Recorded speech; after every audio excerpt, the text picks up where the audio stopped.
Never has there been a more compelling time to commit to the process of finding your life's purpose. That work that provides your reason for being and generates a state of bliss and fulfillment. All over the world, a shift is taking place. On one hand, the world seems to be in a dire situation. Our ecology is more fragile than ever, and wars and hunger take the lives of many people each day.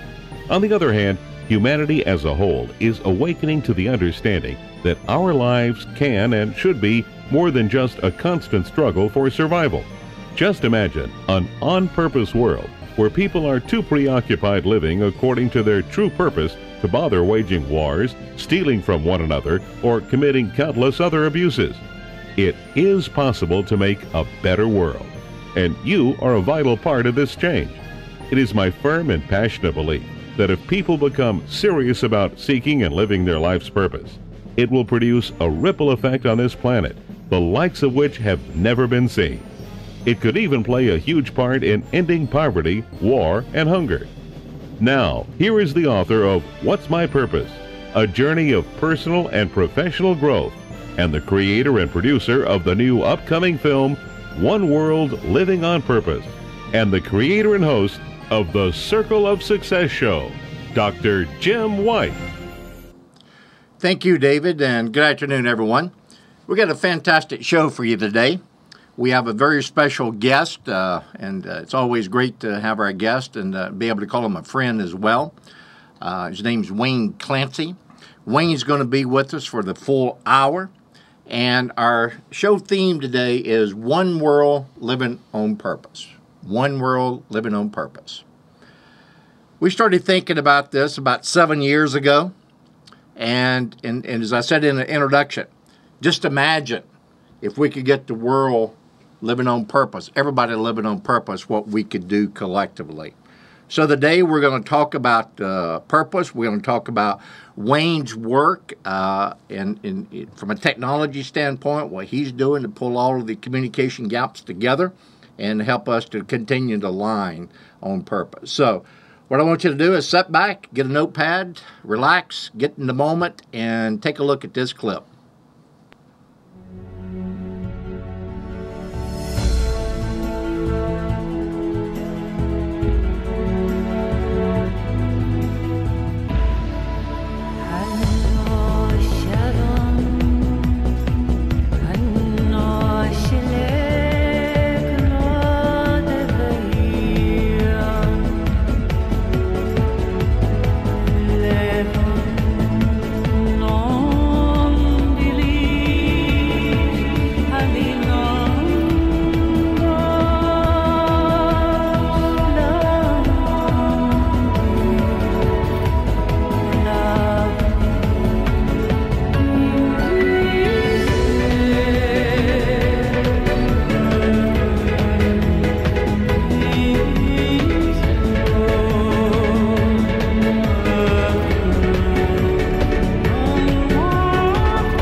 Thank you. We're back. I thought by sharing that clip is to lead us off in the show today would just set the tone. Living a life on purpose is about creating a financial abundance. And there is no get-rich schemes here, ladies and gentlemen. But living a purpose and living that passion, that financial abundance, that spiritual abundance, relationship abundance, and how you align all those together and how it actually deals with your physical health and your mental health. So once again, the show today is about one purpose living, one world living on purpose. Excuse me if I can talk this afternoon. One world living on purpose. So, Mr. Wayne Clancy, welcome to the show. Thank you, Jim.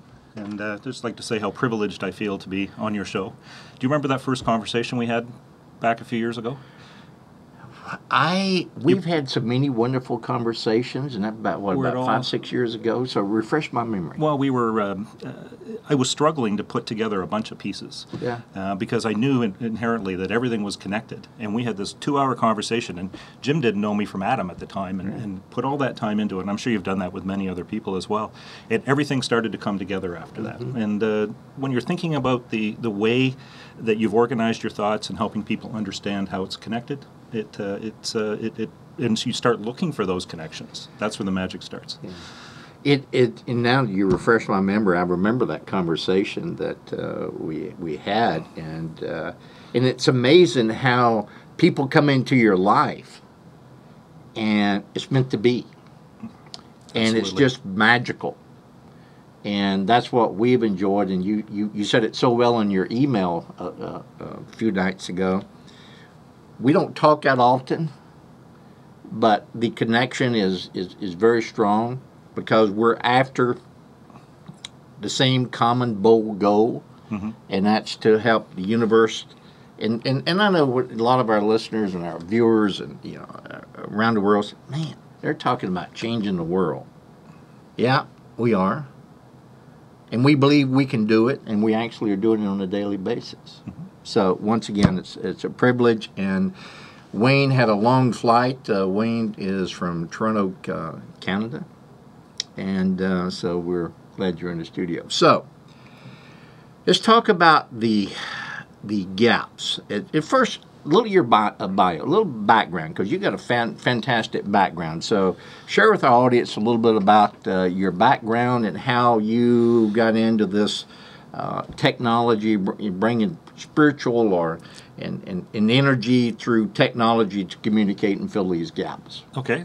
I thought probably the best way to do is give everyone a little bit of an idea on the journey that I've been through. Okay. And kind of where it all started back at the beginning.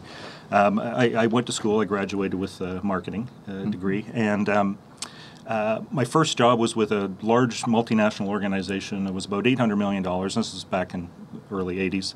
And which was a big organization at the time. And they had just gone through a period of deregulation. So everything was kind of new now.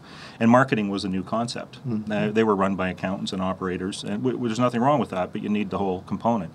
And they brought me in and they said, you're a energetic young guy and you understand marketing. So I was reporting to the CEO of this large corporation at the age of 24 when I first got into it. And my marching orders were, go out and marketize the divisions. And it was, what does that mean? He said, well, you're the marketing guy, you go do it. And it was such an incredible opportunity. And I got out to one of the divisions, and that particular division had this incredible quality reputation in the marketplace. And they, but their market share was dropping, their margins were dropping, and they couldn't figure out why this was going on.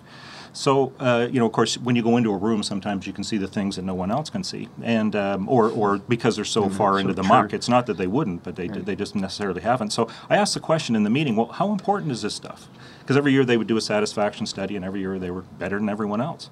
And they looked around the room. They hadn't asked the question. So that one hit me like a freight train because, wow, there's a correlation here that I don't think a lot of corporations are looking at. So I went away literally on the weekend and came up with a calculation. And we went back out to the marketplace and we asked them and we said to them, how important are each of these different elements to you and how well is the business performing in this area? And what came back was that we found that they were what I called over-allocated in areas. And that meant that the importance that the customers were putting on a lot of the items was lower than their performance. And it was a simple concept. And what we did was, and I sat down, I looked at it, how do we bring those two pieces together so we can look at it singularly? What is the gap between the expectation and the delivery? So we went back in, of course, the knee-jerk reaction is, well, we're going to stop doing those things. We'll stop spending money in there. And it occurred to me, well, just to be like everyone else. And well, geez, no, we don't want to be like everyone else. We are special. Well, let's go out and find out if this is important. So we went, in those days, Apple, it was one of the first comings of Apple, and they were huge, and we had a number of other huge clients. And we went out and talked to them and said, how important is this stuff to you? And they said, it's really important to us. And we said, would you put your name to it? Stuff meaning what? All the different touch points and the differentiators, the extra value things that they did. And so when we went out, so we went and said, would you put your name to it? Simply, we put a program together that said, what's it worth to you? We used these leading companies, educated the marketplace, brought up the importance, and recaptured market share. And literally, the business turned around in 6 weeks. Wow. Because the value was in the education, and that was the first gap that we really, where this all came together. In the education of finding out what people want, is that, I mean... It's helping them understand what it was doing for them. Okay, what their product or service was doing for them. What the certain components of the product and service were doing for them. Okay. Because there's two things we can work with. There's importance and then there's performance. Right. And if importance is low and performance is high, you're doing things that your customers don't understand the value of. Okay. But you can choose to take your performance down, or you can choose to move the importance up. And the only way to do that is through education. So fast forwarding through the years, I know you started your existing company, what, in 1985? Yeah, that was the original consulting firm. So moving forward, you've developed all of these different, what I think is just phenomenal, I'm going to, lack of a better word, software, computer programs to be able to measure, and especially is go back to our purpose, to what's our purpose, and when you're talking to people, you're measuring how they feel about stuff, right? Is that a simplistic way? Yeah, they are perception models, but that's how we make our decisions. Yeah. If you believe something is good, you tend to make decisions and buy that way. Yeah. Right? And so that's how it came together. But it's all about the relationships and being able to understand, because a lot of relationships are very complex, and it doesn't matter if it's a business relationship. We've even put the tools together, interpersonal relationships, because it's all the same. And that goes to how we can talk about, as the program progresses, how we can use some of your tools to be able to communicate to the world. If we all could communicate better, understand each other better, and live that life on purpose, is that some tools that you're going to have? No, absolutely. And we'll get into the technology side, but it's that gap that's at the center of absolutely everything. It's when people don't understand, and there's a gap in thinking, and it doesn't matter who they are, that's where we have our challenges, and that's what causes a lot of the things that we'd like to get rid of. I tell you, we got to get in a break, and what you're going to find in live television, this stuff just flies by. It does. It flies by. So we got to get in a quick break. You're watching KYMB TV, Comcast Channel 19. We'll be right back after this message. This segment is brought to you by 12 O'Clock High Leadership and Management Summit. 12 O'Clock High is one of the undisputed best movie classics of all time. It is also one of the best business learning tools available. The movie rated #1 by top executives for its influence on their management styles. Now, the inspiration of the 12 O'Clock High Leadership and Management Summit, an innovative one-day event and 30-day follow-up where you will quickly see what's working and not working on the front lines of your company and in your own leadership style. Learn more at 12high.com. That's 12high.com. Okay, we're back with Wayne Clancy, and what we thought we would do today, I have some students that are in a current course, What's My Purpose Life Mastery course, and I've asked them to call in and share some of their experiences about living on purpose and this whole journey. And we got our first caller on the line now. Richard, are you there? Yes, I am. Nice to talk to you, Jim. Nice to talk to you, sir. How you doing today? Oh, fantastic, and looking forward to our 5 o'clock talk. Yeah, we have a class this evening. Richard, what I wanted you to do, and thank you for doing this, and this whole journey of purpose and communication and bringing cultures together, and you know, one of my many passions is our veteran communities. And I know that you are a veteran from the Vietnam era, so as I am, and I want to thank you for your service. So, what's this course, this journey? What's it doing for you? How's it supporting you, and where you currently are, and just defining your purpose? Well, I would say summing it all up in one word is clarity, and I think that's so important on there because I've gotten so sidetracked with you know, the post-traumatic stress from the war and all the other things, and of course, you know, I appreciate your service and how you and I can relate, and we're so close to each other on so many things. So, anyways, it's clarity, and I like the way you've laid out the course as a journaling type of thing, with really asking. You know, presenting information and then giving the hard-hitting questions, and really getting us to dig deep down within ourselves and getting that clarity, find out what's really going on, getting it out on paper. And I think that's very, very important. I've been journaling for many, many years, have a website on it to boot. And so that's the biggest thing. And the other thing I want to really mention, and thank you for your service, and you come across as just caring so much. And whoever is asking questions and the way you present the material on that, you are a very successful person. But the way you come across to everybody is just like, hey, you're a brother, you know, just a long lost friend, and it's your caring that means so much to me, and how much you helped me. And I really appreciate everything that you've done for everybody in the class and for the world with what you're doing. Richard, thank you so much, and we will have opportunities in the future to bring you back on the show. But I just wanted you to come on the show with the message that everybody that's in our class, and we're on this journey of defining and the purpose and living the purpose. I want everybody, especially in our veteran community, to know that we do have, there are some alternatives other than medications, right? So we're on a journey together. So I just wanted to give you an opportunity to share your message, and thank you for doing that. And I will talk to you in the class this evening. Okay, thanks a lot, Jim. My pleasure. Wow.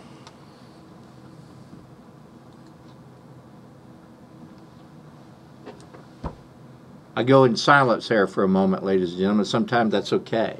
It is. It is. Reason I want, is have Richard.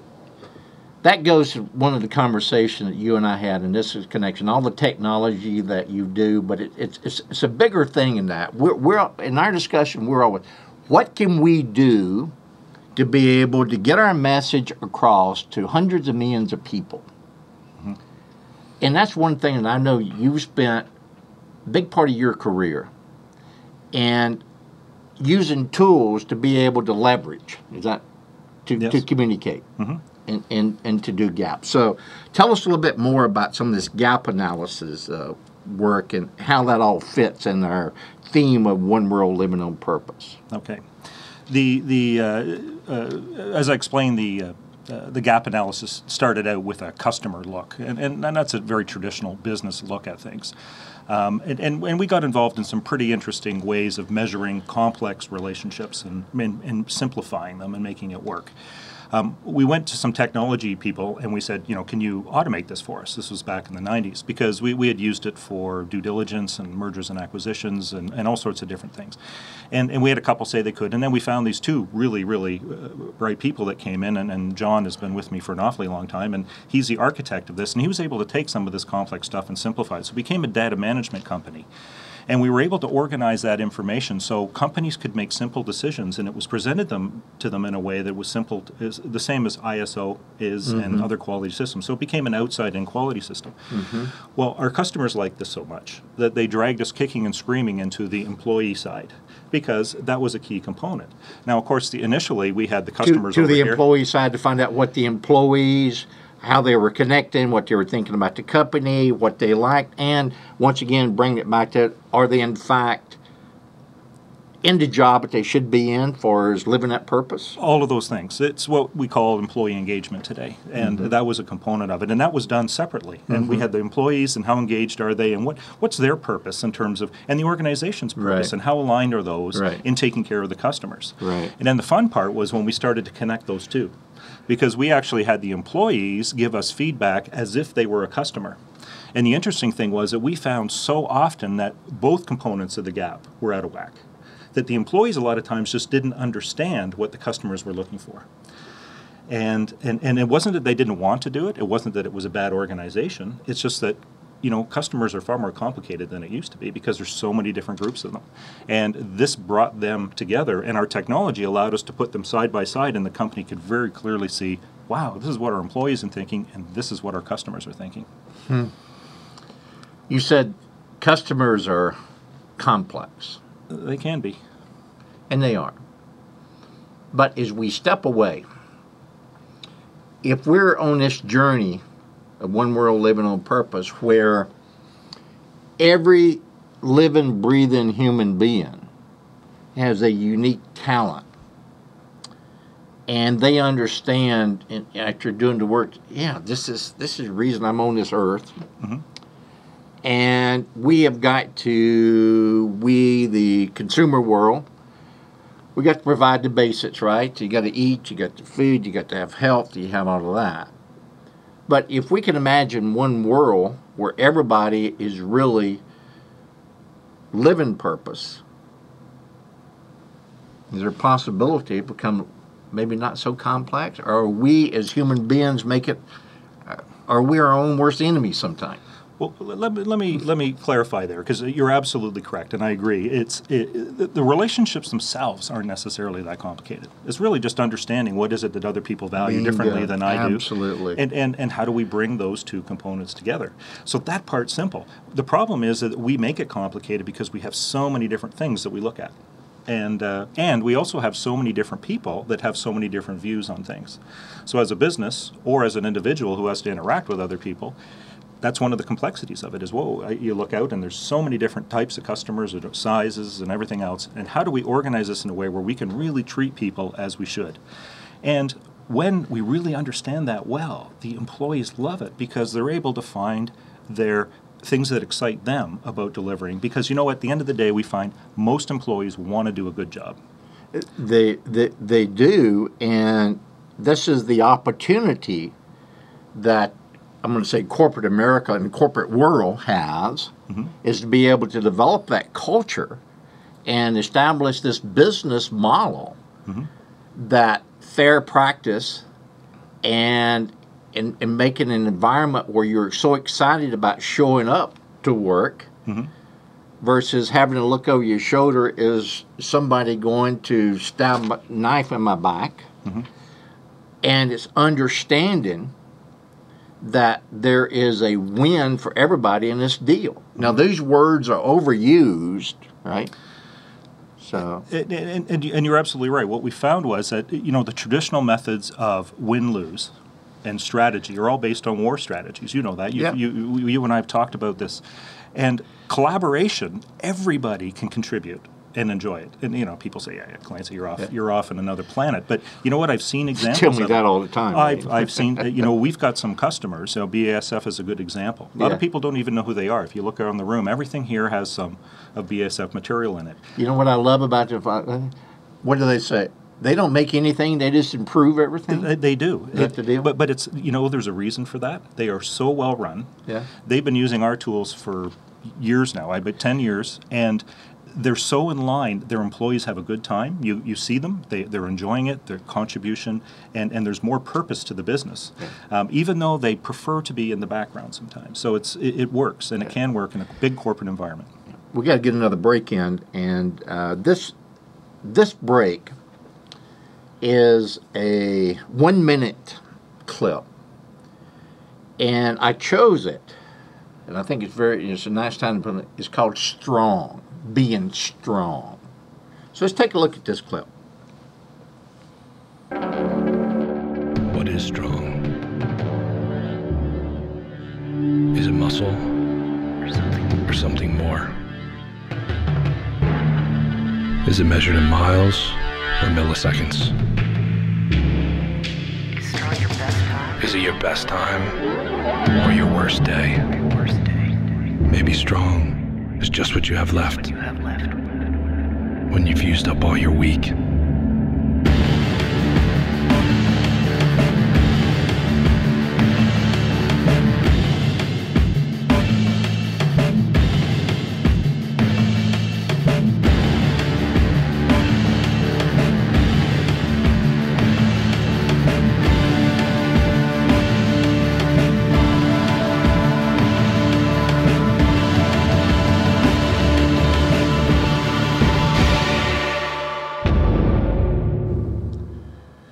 We're back.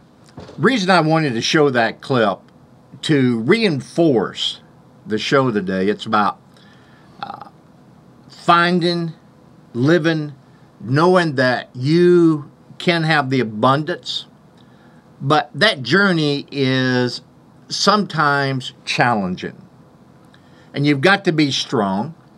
And as the clip says, maybe that's using up the weak. So as we're talking about all these different tools that Wayne has developed, and he's developing these tools for one reason, to help communicate and to help people understand each other better, and to help businesses to create value and equality for their consumers. End of the day, it's that simple. So we have another caller on the line, and Ed, are you there? Yes, I am, Jim. Good afternoon and welcome to the show. I tell you, I want to say to the world, and I was saying to Wayne, what a wonderful job you've been doing into the course. As you have been watching the show today, and your experience in this purpose journey, what can you share? I mean, is it worth taking? Sure it is. I will say, as you've cautioned us many times, that this particular journey is not an easy one, but it's a very it's a useful one, and it pays off a lot of dividends and rewards if you're willing to put the hard work and effort into it. And taking my own personal experience, Jim, I've always been someone who felt that we're put on this planet, we have a purpose in life, and one of our goals is to make that purpose become real, and to take our purpose, which is an idea perhaps, and turn it into an action. And I've always had elements of what purpose, of what things I enjoyed doing. When I did them, I lost my sense of time. They were easy for me. And my challenge has always been to put them together to provide me with some direction for my life. And, what I've personally experienced now that we're through the midway point of this course is that I now have a mechanism to help me ask the deep questions about what's important to me, so that I can start putting those pieces together, and that has been completely invaluable for me. So I thank you very much for this course and everything that you've put into making it happen. You're quite welcome, sir, and I really appreciate you taking the time, because once again we're launching a huge initiative of this One World Living on Purpose, and you certainly are no stranger to our guest today.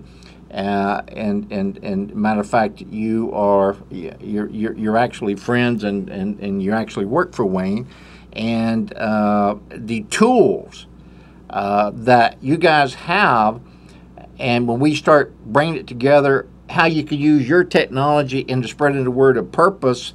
30 seconds or less. And I know I'm just putting you in a tight time frame here. So how does the two come together? How can we use the technology to spread our purpose word? Sure.